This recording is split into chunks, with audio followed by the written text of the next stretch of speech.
Well, this is the newest edition of my theater class video blog or vlog. Doing it at home now. Pretty cool. So, it's been a while since I did my last post. I'm guessing that's not a good thing. But, we just got out of improv. The seniors are no longer a part of the class. Like, officially, they're done. Kind of scary. Because, time's moving by and pretty soon we'll be in that process too.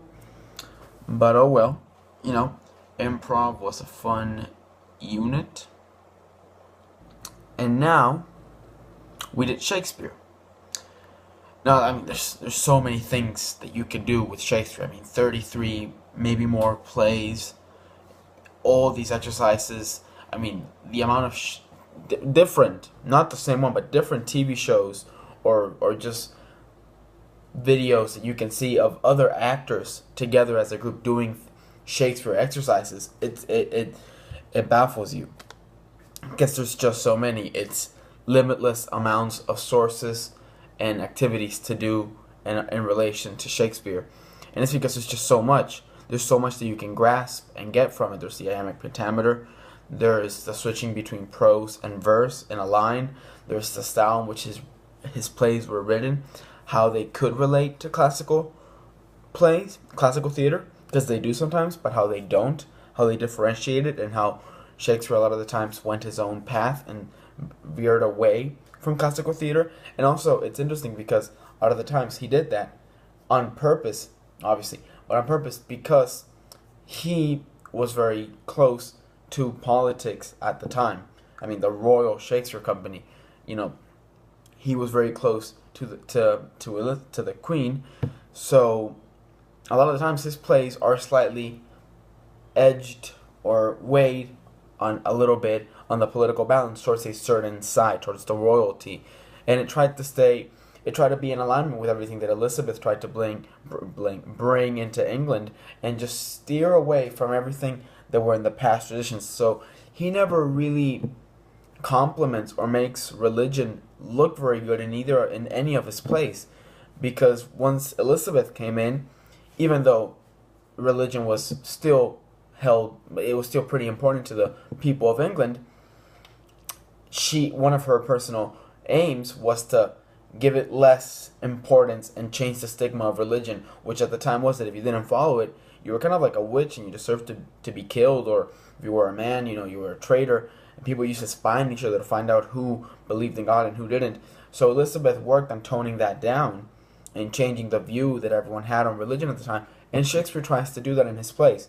So there's just so much to analyze about his plays that it's no longer even a theater exercise. You could even do it, and I have done it in my English classes, because there's so much to take advantage of and to learn from when it comes to Shakespeare. But in our class, the first couple of classes of Shakespeare, we saw some monologues, some famous monologues, some lines, and worked on the iambic pentameter. We worked on delivery, but the bulk of the unit, probably the last 5 classes, maybe 6. I'm going to say 5. No, actually, I'm going to say 6. We've been reading Hamlet, which has been great. Hamlet, it's not tons of fun. Obviously, it's a tragedy, but it's a good story, especially because it's been filtered into pop culture immensely. Lion King. In class we found out that it might be related to Hamlet. And what's really interesting about Hamlet, what I really enjoy, is that there's just many ways you can play it, which again ties back to this whole aspect of Shakespeare and how his plays don't have just the one single interpretation or the one single way to be done. And this is the best example, at least of the plays that I've read of Shakespeare, is Hamlet. With the character himself, Hamlet, there's a couple of ways that you can play him, which made it really interesting, but at the same time really tough to interpret him because in class we would switch roles, so you wouldn't always be Hamlet. You would be Hamlet for, I don't know, maybe the entire period, or maybe sometimes you'd only be it for a part of the period. But you never be Hamlet, for more than 2 classes, no, not even. So we take turns with the roles, but still, whenever I had to interpret Hamlet, or every other major character, like the king, this happens for him as well, is that there's several types, there's several mindsets in terms of objectives and intentions that this character could be having. You know, it's because of in the plot, yeah, Hamlet goes mad, he goes crazy, he truly believes in the ghost of his father, and he really does go insane while he tries to plot the murder of his uncle who murdered his father to take power.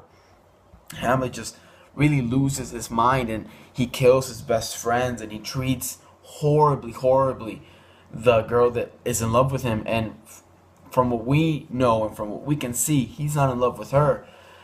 And he kills Laertes, he kills Polonius, and the drink that his uncle made to kill him ended up killing his mom. So, and he killed the king. So all this death, all this tragedy surrounding Hamlet, you know, it's because, according to the general plot that is understood now, it's because he went berserk. He lost it. He was crazy. But you know, there is the possibility, and once again, this is up to the actor, and this is what makes it a challenge, is that it's open for interpretation. Maybe he's not crazy. Maybe, like, when you read the story and you take away Polonius's murder, or when he let Guildenstern and what's his something Shaft, something like that. Okay, when he lets the both of them die, you know, maybe take one of those like tragedy-like events or horrendous acts that he commits away from the plot line. Would he still be able to accomplish his ultimate goal? Would that story still have occurred without him doing that? You know, probably not. It'd be a completely different story. You know, he would have had to have done many things differently in order to eventually murder his uncle and thus avenge his father.